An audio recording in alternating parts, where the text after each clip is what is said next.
వెళ్ళిపోతుంటే నా కబాలన కాళ్ళ మీద పడి ఒకే ఒక్క క్షణం మీతో మాట్లాడచ్చా అన్నాడు. నాకు అతని ముఖం చూసి అతను ఏదో చాలా ఉత్కంఠతో ఉన్నాడని, ఏం కావాలన్నాను.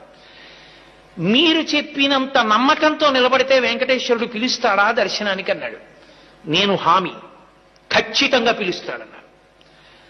నేను మీరు చెప్పినట్టు బతికి చూస్తానన్నాడు. అతను ఒక 6-7 నెలలు పరమ ధార్మికంగా చక్కటి జీవనం చేశాడు. అతనికి తెలిసి ఉండి వెంకటాచలం కొండ మీదకి వచ్చాడు. అతను వచ్చినట్లు నాకు తెలియదు.